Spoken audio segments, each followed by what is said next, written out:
الحمد لله نحمده ونستعينه ونستغفره ونؤمن به ونتوكل عليه ونعوذ بالله من شرور أنفسنا ومن سيئات أعمالنا من يهد الله فلا مضل له ومن يضلل فلا هادي له أشهد أن لا إله إلا الله وحده لا شريك له وأشهد أن سيدنا ونبينا ومولانا محمدا عبده ورسوله أرسله ربه بالحق بشيرا ونذيرا وداعيا إلى الله بإذنه وسراجا منيرا صلى الله تعالى عليه وعلى آله وصحبه وبارك وسلم تسليما كثيرا أما بعد فأعوذ بالله من الشيطان الرجيم بسم الله الرحمن الرحيم ما أصابكم من مصيبة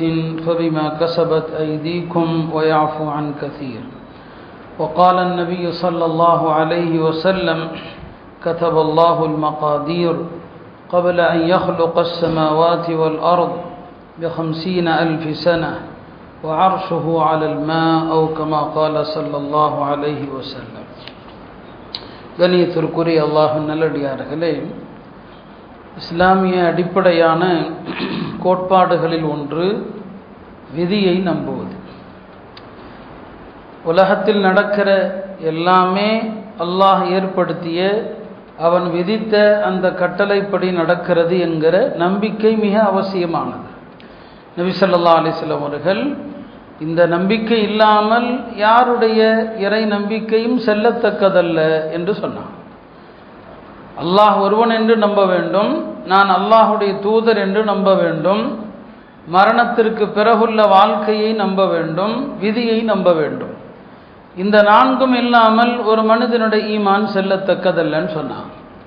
மேலும் சொன்னாங்க, ஒரு மனிதன் இந்த உலகத்தில் உள்ள இந்த நிலப்பரப்பு அளவிற்கு தங்கத்தையே சதக்கா செய்தாலும் சரி, அவன் விதியை நம்பவில்லை என்று சொன்னால் அவனுடைய எந்த அமலும் அல்லாஹ்விடம் ஏற்கப்படாது. உலகத்தையே சதக்கா செய்கிறான், விதி மீதான நம்பிக்கை இல்லை அப்படின்னு சொன்னால் அவனுடைய எந்த அமலும் அல்லாஹ்விடம் ஏற்கப்படாது. ஆக விதி மீதான இந்த நம்பிக்கை என்பது நபிமார்கள் கொண்டு வந்த கோட்பாடுகளில் முக்கியமானது. விதியை நம்பணும்னு சொன்னால் அல்லாஹ்வுடைய ஆற்றலை நாம் விளங்கணும். அல்லாஹ்வை பற்றிய புரிதல் இல்லாமல் விதியை நம்ப முடியாது. இப்போ குர்ஆனுடைய சில வசனங்கள், அந்த வசனங்களை சிந்தித்தாதான் நமக்கு அல்லாஹ்வுடைய வல்லமை என்ன, அல்லாஹ்வுடைய சிஃபாத்துகள் என்னன்னு புரியும். குர்ஆனிலேயே ஆகச்சிறந்த வசனம் எது? ஆயத்துல் குர்சி. ஏன்னா ஆயத்துல் குர்சியை ஒரு மனிதர் விளங்கி விட்டார் என்று சொன்னால் அல்லாஹ்வை முழுசாக விளங்கிட முடியும். எல்லாமே அல்லாஹ்வை பற்றி இறைத்தன்மை என்ன அப்படிங்கிறத அந்த ஒரு வசனமே போதும் எடுத்துரைப்பதற்கு. அப்படியான ஒரு வசனம் அது. அல்லாஹு லா இலாஹ இல்லா ஹுவல் ஹய்யுல் கய்யூம் என்கிற அந்த ஒரு வசனம்.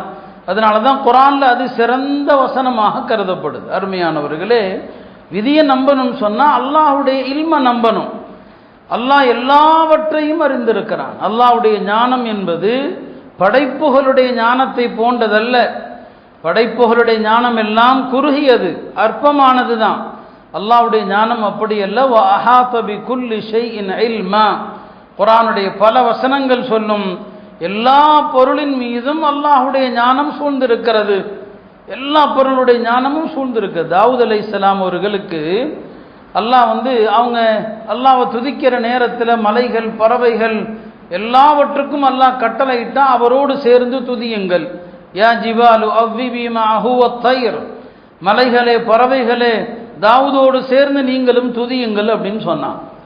தாவூத் அலைஹிஸ்ஸலாம் அல்லாஹ்வை துதிக்கிற நேரத்தில் இந்த மலைகள், பறவைகள் எல்லாம் சத்தமிட்டு துதிக்கும் போது தாவூத் அலைஹிஸ்ஸலாம் மனதில் ஒரு எண்ணம் வருது, இந்த மலைகளுடைய ஓசைகள், இந்த பறவைகளுடைய ஓசைகள், இத்தனைக்கு நடுவில் என் குரல் அல்லாஹ்வுக்கு கேட்காம போயிடுமோ அப்படின்னு சொல்லி அவங்க அல்லாஹ்ட்ட கேட்டாங்க. அல்லாஹும்ம அஸ்மித் ஹாதிஹில் அஸ்வாத், எல்லாம் இந்த சத்தங்களை எல்லாம் கொஞ்சம் அடங்க செய்.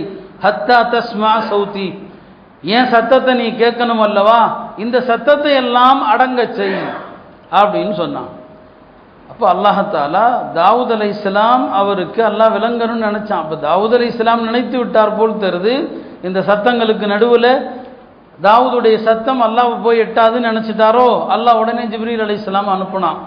போய் தாவூத் அலைஹிஸ்ஸலாம்கிட்ட போங்க, போய் அவருக்கு விளங்க வைங்கன்னு சொல்லி. ஜிப்ரீல் அலைஹிஸ்ஸலாம் வந்தாங்க தாவூத் அலைஹிஸ்ஸலாம் இடத்துல. வந்து வாருங்கள் என்னோடு அழைச்சிட்டு போகிறாங்க. எங்கே அழைச்சிட்டு போகிறாங்க?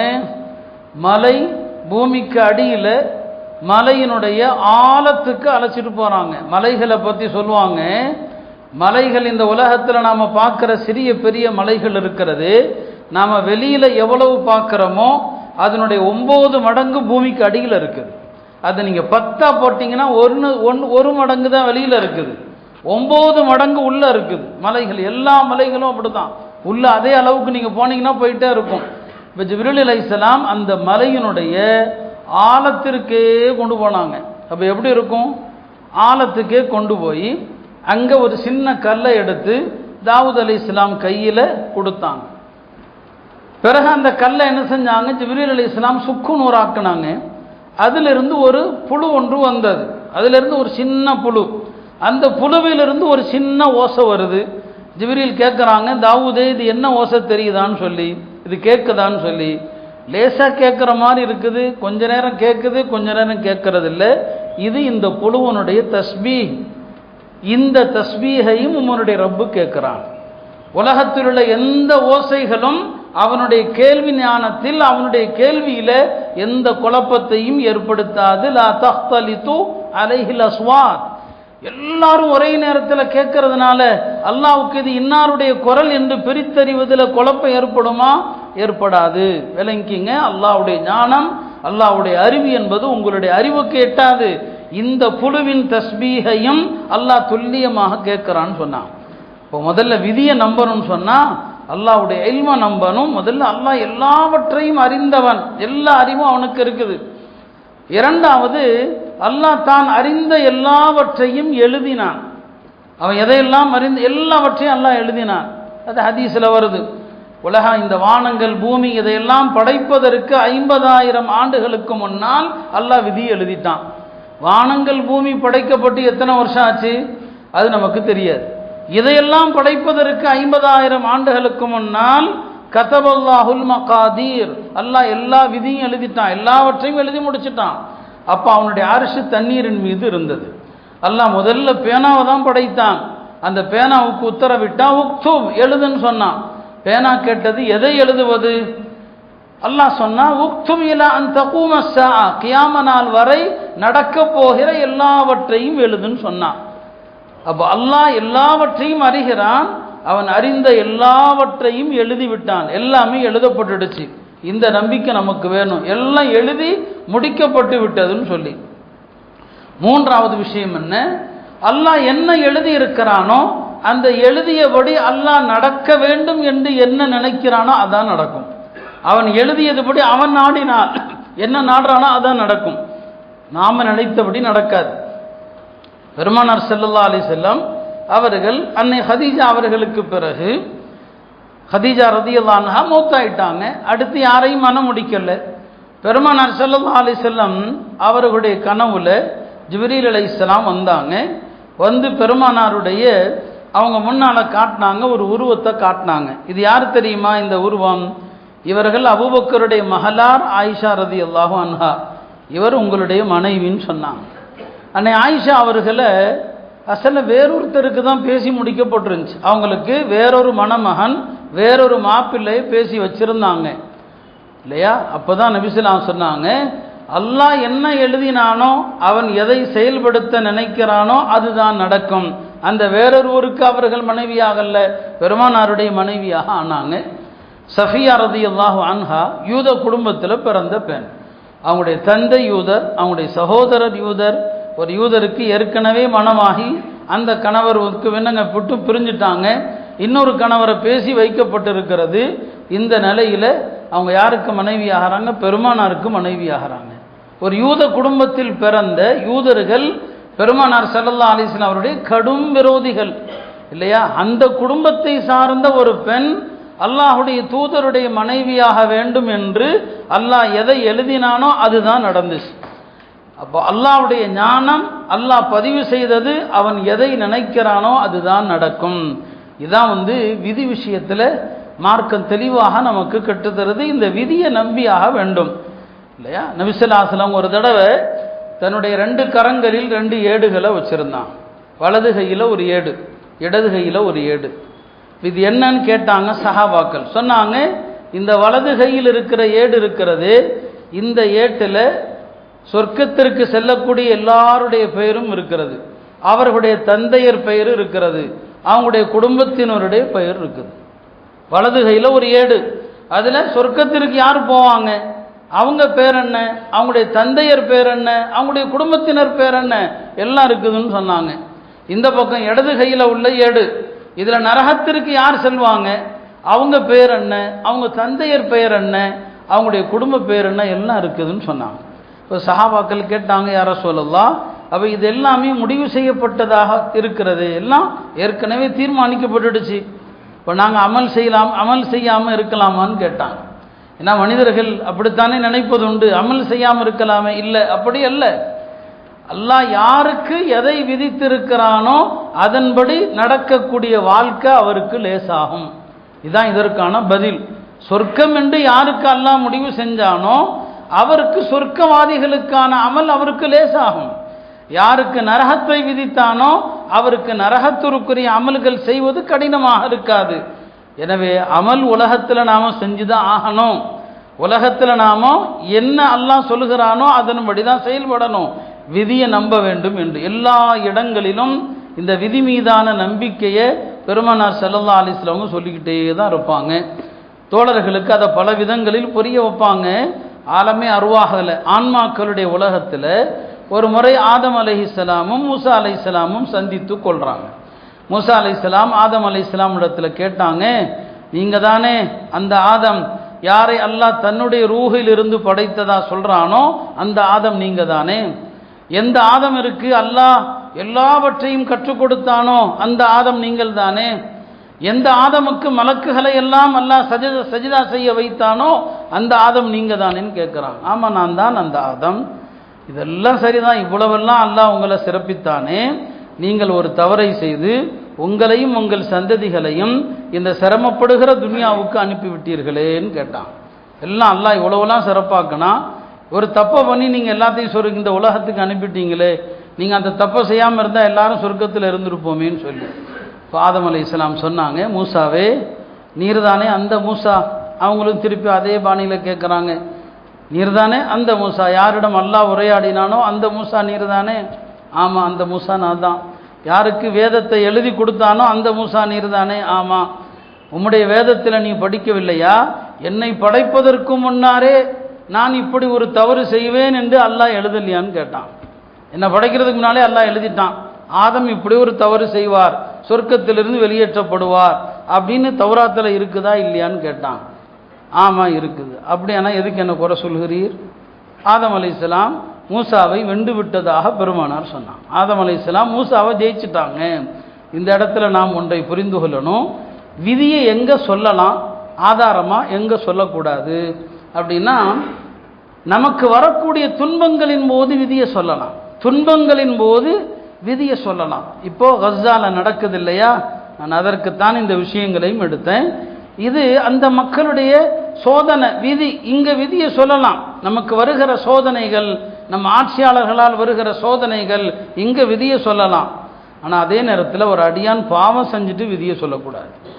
ஏப்பா நீ வட்டி கடை வச்சிருக்கிற, அல்லாஹ் வட்டி கடை வைக்கணும்னு எழுதியிருக்கிறான்னு சொல்லக்கூடாது, அவன் காஃபிரா போயிடுவான். ஏன் வச்சுக்கோங்க, பாவத்திற்கு விதியை சொல்லக்கூடாது. ஆனால் நமக்கு வரக்கூடிய சோதனைகளுக்கு விதியை சொல்லலாம், சோதனைகளின் போது விதியை சொல்லலாம். ஆதம் அலைஹிஸ்ஸலாம் சொன்னது அது ஒரு சோதனை, சோதனைக்கு விதியை சொல்வது தவறல்ல.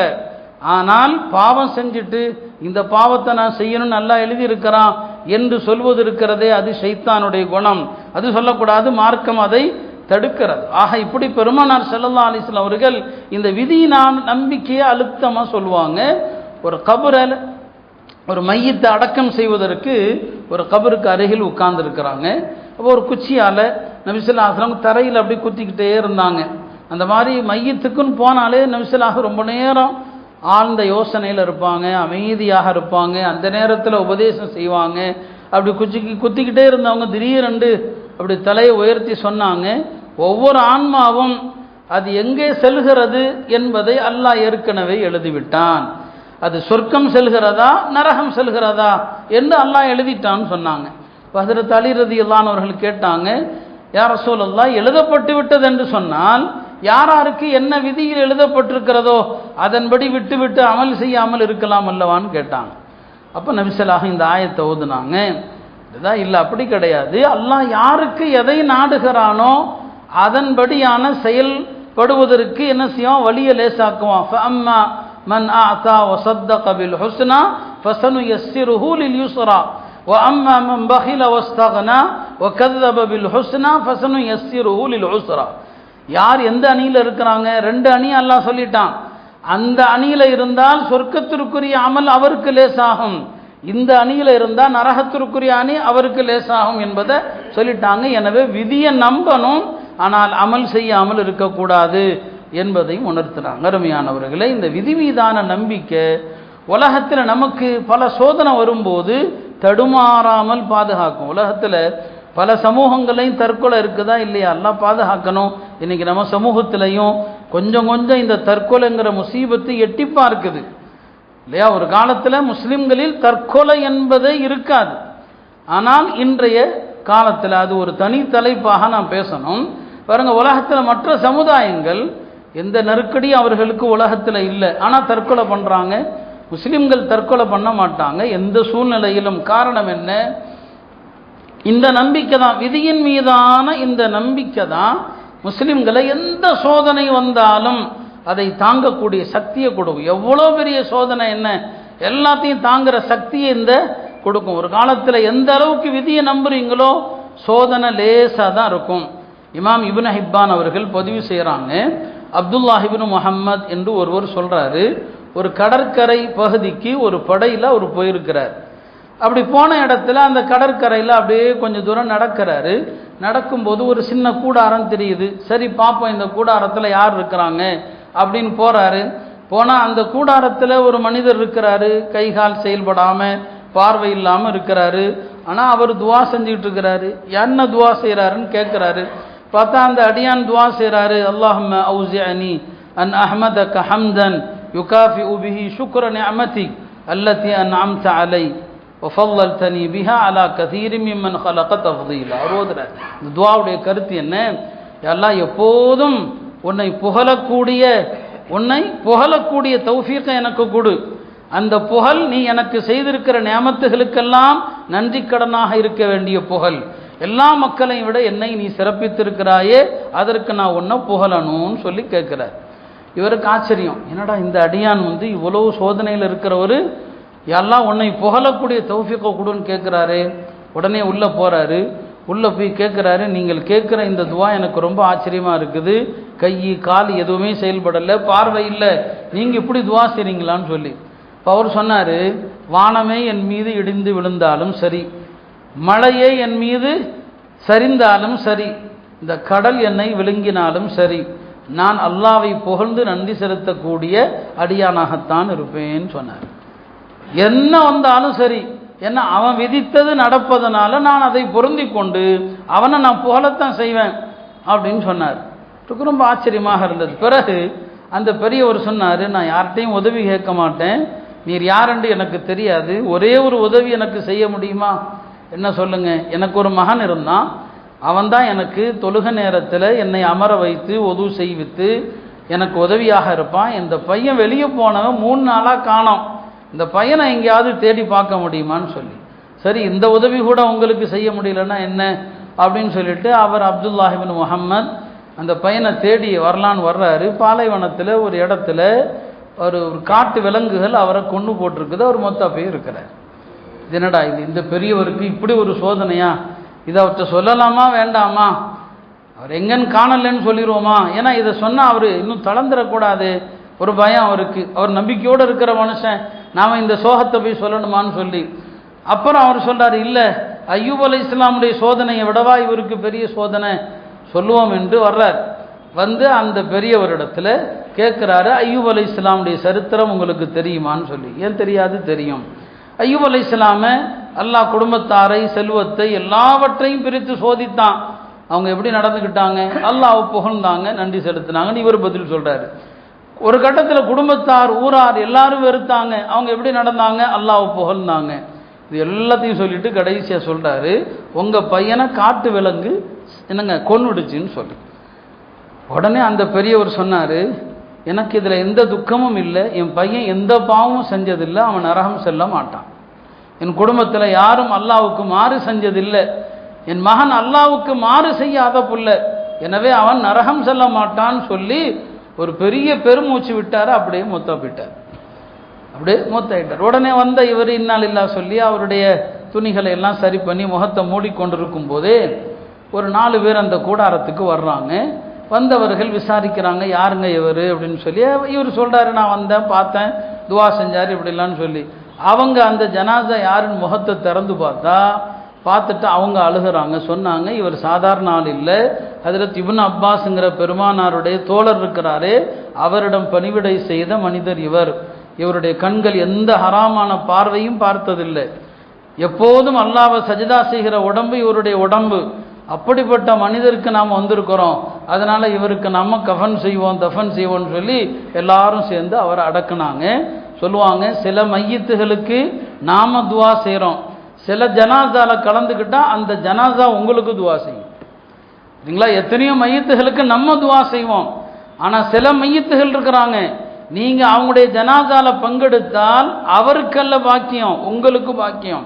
இப்போ சொன்னாங்க, இவர் அப்படிப்பட்ட நபர், இவருடைய ஜனாசால நாம பங்கெடுத்தோமே என்று அவங்க சந்தோஷப்பட்டாங்க. அருமையானவர்களை, இப்படி சோதனைகளை தாங்கக்கூடிய பக்குவம் எங்கிருந்து வருது? அல்லாஹ்வுடைய விதி தான். அந்த விதியின் ரகசியம் உலகத்தில் தெரியவே தெரியாது, அது மறுமையில் மட்டும்தான் தெரியும். ஏன் இப்படி நடக்குது அப்படிங்கிறத மனுஷன் உலகத்தில் தெரிஞ்சான்னு சொன்னா ஈமானுக்கு அர்த்தமே இல்லாமல் ஆகி போயிடும். இந்த இதில் என்ன இருக்குது, அல்லாஹ் என்ன வச்சிருக்கிறான், அது அல்லாஹ்வுடைய பெரிய ரகசியம், அல்லாஹ்வுடைய ஞானத்தை நாம் அறிய முடியாது. இப்போ அந்த அடிப்படையில் அருமையானவர்களே, விதியை நம்புவது தான் வாழ்க்கை, அதுதான் நம்மளை இயக்குது. விதியின் மீதான நம்பிக்கை தான், அல்லாஹ் என்ன நினைக்கிறானோ அதான் நடக்குது. இந்த நம்பிக்கை தான் நம்ம வாழ்க்கையை சீராக கொண்டு போகுது. இது எதனால் நம்ம சொல்கிறோம்? இப்போ கஸ்ஸால இன்றைக்கு நடக்கிற ஒரு பெரிய கொடூரம் இருக்குது. இன்றைய சமூக ஊடகங்கள் வளர்ந்து விட்ட காலம், உலகமே ஒரு கிராமமாகிவிட்ட காலம், அதனால் நம்ம இதெல்லாம் பார்க்குறோம். என்ன இவ்வளவு பசி, இவ்வளவு கொடுமை, சின்னஞ்சிறு குழந்தைகள் அப்படின்னு நம்ம என்ன செய்கிறோம், அதை பார்க்கறதுனால அல்லாஹ் ஏன் முஸ்லிம்களுக்கு இவ்வளவு கொடுமையை தருகிறான் என்றெல்லாம் ஒரு நம்பிக்கையின்மை நமக்குள் ஏற்படுவதை, அப்படி பேசுகிறத சில பேர் மனசில் ஓடும் சொல்ல மாட்டாங்க, ஆனால் எல்லார் மனசுலையும் இருக்குது. முதல்ல தெரிந்து கொள்ளணும், இது மாதிரியான கொடுமைகள் உலகத்தில் புதுசு கிடையாது. இது மாதிரியான கொடுமைகள் உலகத்தில் என்ன இல்லை, புதுசு இல்லை. குர்ஆனில் நீங்கள் பார்த்தீங்கன்னு சொன்னால் இந்த மாதிரியான கொடுமைகள் ஈமான் கொண்ட மக்களுக்கு எல்லா காலத்திலையும் நடந்தது. அல்லாஹ் என்ன செய்வான், சோதிப்பான். சஹாபாக்கள் சொல்லுவாங்க, உனக்கு ஒரு சோதனை வந்துச்சுன்னு சொன்னால் 2ல் 1 தான். ஒன்று, உனக்கு கூலி கொடுக்க அல்லாஹ் சோதிக்கிறான், அல்லது நீ செஞ்ச பாவத்தை மன்னிக்க அல்லாஹ் சோதிக்கிறான். இந்த 2ல் 1 தான். அதனால சஹாபாக்கள் சோதனை வந்தால் அல்லாஹ்வை புகழ்வாங்க. ஏன் அல்லாஹ்வை புகழ்ந்தீங்க? ஒன்று, எனக்கு கூலி கிடைக்க போகுது, அல்லது என்னுடைய பாவம் மன்னிக்கப்படவிருக்கிறது. இந்த 2 தானே. இந்த 2க்கு மேலே 3வதாக ஒன்று இல்லை. அப்படியானால் சோதனையை அல்லாஹ் இதுக்குத்தான் தருகிறான் என்றால் இதை விளங்கினவர் அல்லாஹ்வை என்ன செய்வார், புகழ்வார். ஹஜ்ரத் உமர் ரலியல்லாஹு அன்ஹு அவர்கள் ஒரு மனிதர் சக்கராத்துடைய நேரத்தில் இருக்கும்போது போகிறாங்க. போனால் அவர் அல்ஹம்துலில்லாஹ்ங்கிறார், அல்லாஹ்வை புகழ்றார். உமர் தான் ரொம்ப சந்தோஷப்பட்டாங்க. சோதனையில் அல்லாஹ்வை யார் புகழ்கிறானோ அவனுடைய ஈமானில் சந்தேகமே கிடையாதுன்னு சொன்னான். சோதனையில் புகழ்வதில் சந்தேகம் இல்லை. அப்போ இந்த மாதிரியான கொடுமைகள் உலகத்தில் புதுசாக என்னங்க இல்லை. இன்னும் சொல்லப்போனால் இன்றைக்கு கஸ்ஸால நடக்கிற அதே பசி பட்டினி கொடுமை பெருமானாருக்கே நடந்தது மக்கால. நபி ஸல்லல்லாஹு அலைஹி வஸல்லம் அவங்களுடைய குடும்பத்தாரோடு 3 ஆண்டு காலங்கள் இதே பசி கொடுமை தான். ஒரு கணவாய்க்குள், ஒரு பள்ளத்தாக்கில் பெருமானாருடைய குடும்பம் அடைச்சி வைக்கப்பட்டிருக்கிறாங்க. அந்த பள்ளத்தாக்கை விட்டு வெளியே வரவும் முடியாது, வெளியிலிருந்து யாரும் உள்ள போகவும் முடியாது. யாராவது தெரியாமல் உணவை எடுத்துக்கொண்டு போனாலே தவிர யாரும் எடுத்துக்கிட்டு போக முடியாது. 3 வருஷ காலம், 1 வருஷம் இல்லை, 2 வருஷம் இல்லை. இப்போ கஸ்ஸால நடக்கிறது அங்கே தான் நடக்குதுன்னு நினச்சிங்கன்னா அது உங்களுடைய அறியாமை, அது வரலாற்றை நீங்கள் தெரியாமல். அல்லாஹ்வுடைய தூதர் இருக்கும் போதே நடக்குதுன்னா ஏங்க இன்னைக்கு நடக்க முடியாது? பெருமானாரே இருக்கிறாங்களா இல்லையா? அவங்க இருக்கும்போதே நடக்குது. அதே பசி பட்டினி கொடுமை தான். எதுவும் உள்ளே போக முடியாது, உள்ளே இருந்து எதுவும் வெளியே வர முடியாது. இப்போ இதெல்லாம் அன்றைக்கும் நடந்து தான் இருக்குது. ஆனால் நாம் புரிய வேண்டியது என்ன, இந்த மாதிரி கொடுமை நடக்கிற நேரத்தில் முஸ்லீம்கள் நாம் என்ன செய்யணும்? நீங்கள் அங்கே ஏன் இப்படி நடக்குது அதை பற்றி யோசிக்கக்கூடாது. அந்த பசி பட்டினிக்காக நீங்கள் எவ்வளோ வேதனைப்பட்டீங்க. இன்றைக்கி நான் சொல்கிற வார்த்தையை கடுமையாக நினைக்காதீங்க. மக்கா காஃபிர்களுடைய இதயங்களை விட நம்முடைய இதயங்கள் இன்றைக்கு இறுகி போய்விட்டது. பெருமானார் ஸல்லல்லாஹு அலைஹி வஸல்லம் அவர்களையும் முஸ்லிம்களையும் அந்த கணவாயில் அடைச்சி வச்சுருந்தாங்களே 3 வருஷம், அந்த நேரத்தில் மக்கால ஈமான் கொள்ளாத சில காஃபிர்கள், முத்தைம் பின் அதி போன்ற சில, அவங்க ஈமான் கொள்ளலை. ஆனால் அவங்க கூட சொன்னாங்க, நம்முடைய தலைவர்கள் செய்வது தவறு, நம்முடைய மக்களை இப்படி நீங்கள் செய்யக்கூடிய இந்த கொடுமை தவறு, இந்த மக்கள் சாப்பிடாத வரை நான் சாப்பிட மாட்டேன்னு சத்தியம் பண்ணாங்க. யாருங்க? காஃபிர்கள். இந்த முஸ்லிம்கள் இவங்களை எல்லாம் நீங்கள் வெளியேற்றி இவர்கள் சாப்பிடாத வரைக்கும் நான் சுவையான உணவு சாப்பிட மாட்டேன் அப்படின்னு மக்கால உள்ள பல காஃபிர்கள் சாப்பிடாம இருந்தாங்க. இன்னைக்கு கஸ்ஸாவுக்காக நாம் அப்படி எந்த செஞ்சோம்? யோசிச்சு பாருங்க. நம்முடைய ஆடம்பர வாழ்க்கை குறைஞ்சிருக்குதா? நம்முடைய ஆடம்பர திருமணங்கள் குறைஞ்சிருக்குதா? நம்முடைய சுவையான உணவுகளுடைய எண்ணிக்கை குறைஞ்சிருக்குதா? பிரம்மாண்ட வீடு கட்டுவது குறைஞ்சிருக்கிறதா? உள்ளத்தில் என்ன வலி உங்களுக்கு ஏற்பட்டிருக்கு கஸ்ஸாவை பற்றி? இந்த வலியே இல்லாமல் அல்லாஹ் ஏன் சோதிக்கிறான்னு கேட்கறதுக்கு நமக்கு என்ன தகுதி இருக்குது? யோசிச்சு பாருங்க. உண்மையா அது நமக்கு தேவையில்லை. அல்லாஹ் ஏன் சோதிக்கிறான்? அது ரப்புடைய ஞானம், நமக்கு அது தெரியாது. நீங்கள் இந்த வலியில் என்ன பங்கெடுக்கிறீங்க இல்லையா? எல்லா இஸ்லாமிய நாடுகளும் கொடூரமானவர்கள், அயோக்கியர்கள் இல்லையா? தங்களுடைய இனத்தை சார்ந்த, தங்களுடைய சமூகத்தை சார்ந்த மக்கள் இவ்வளோ பெரிய ஒரு சொல்லனா துயரத்தில் இருக்கக்கூடிய நேரத்தில் கூட ஈவிரக்கற்ற முறையில் அவர்கள் நடக்கிற இந்த அவங்க நினைச்சா இந்த பிரச்சனையை தீர்க்க முடியும். இவ்வளவு இஸ்லாமிய நாடுகள் தீர்க்க முடியும்.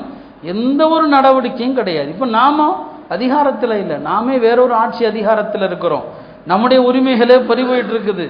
இங்கிருந்து நாம கஸ்ஸா மக்களுக்கு என்ன செய்ய முடியும்? நேற்று கூட ஒரு சகோதரர் கேட்டார், பணம் அனுப்பும், பணம்லாம் யாரும் அனுப்பிடாதீங்க. அப்படி எந்த விளம்பரமும் வந்து அது பொய். ஏன்னா அப்படி எந்த விதமான இங்கிருந்து அவர்களுக்கு பணத்தை கொண்டு போய் சேர்ப்பதற்கு அவன் உணவே உள்ள விடமாட்டிருக்கிறான். பணம் எப்படி போகும்? அங்கே என்ன வங்கிகள் ஏதாவது இருக்குதா? ஒரு தேசத்தையே நிர்மூலமாக்கிட்டாங்க, வெட்டவெளி மைதானமாக்கிட்டாங்க. நீங்கள் யாருக்கு பணம் அனுப்புவீங்க? அது பித்தலாட்டம். பணம் எதுவும் அனுப்பிடாதீங்க. இப்போ நான் சொல்ல வந்தது, நாம் அவங்களுக்கு ஒன்றும் செய்ய முடியாது இல்லையா? அது அரசாங்கங்களே வேடிக்கை பார்க்குது. நாம் குறைஞ்சபட்சம் நாம் வருத்தப்படணும், வேதனைப்படணும், இந்த துன்பத்தில் பங்கெடுக்கணும், ஒவ்வொரு தொழுகையிலையும் துவா செய்யணும். இதை செஞ்சாலே அல்லாஹ் நமக்கு எத்தனையோ சோதனைகளை விட்டும் பாதுகாப்பான். அந்த மக்களுக்கும் விரைவில் விடிவு வரும். விடிவு இல்லாமல் இல்லை.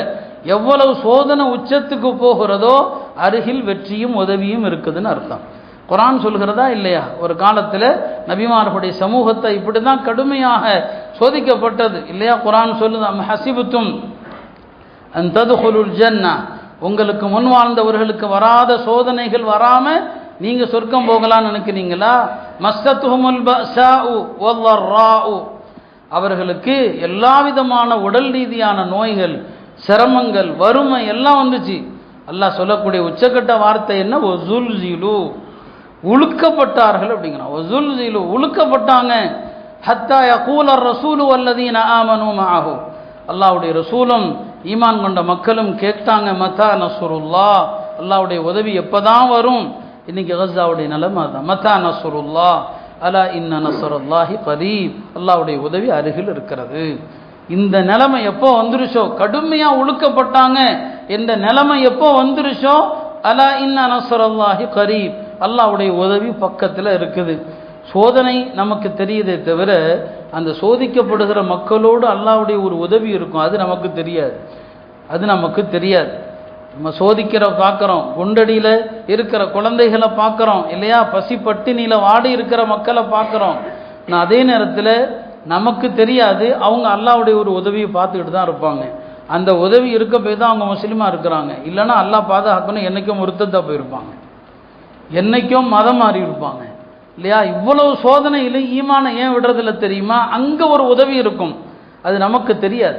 பல செய்திகள் வருது, நிச்சயமாக உண்மை இருக்கும். எத்தனையோ சுஹதாக்களுடைய உடல்களிலிருந்து நறுமணம் வருதுன்னு சொல்லி பார்க்குறோம். உண்மையான பல விஷயங்களும் அதில் இருக்குது, அதில் மிகையும் கிடையாது. பல்வேறு சுஹதாக்களுடைய உடல்கள் மணக்குது என்கிற எத்தனையோ செய்தி. இதெல்லாம் கல்ல பார்க்கறதுனால தான் அந்த மக்கள் ஈமான்ல உறுதியாக இருக்கிறாங்க. அல்லாஹ்வுடைய உதவி வரும் நம்பிட்டு இருக்கிறாங்க. அந்த மக்களுடைய வருத்தம் இஸ்லாமிய நாடுகள் செய்யக்கூடிய துரோகங்கள் தான். இதற்காக ஒரு சிறு குரலை கூட எழுப்பாமல் இருக்கிற வேடிக்கை தான். நான் சொன்னேனா இல்லையா, ஈரான் சண்டை நடந்தப்போ நான் சொன்னேன் அது ஒரு நாடகம்.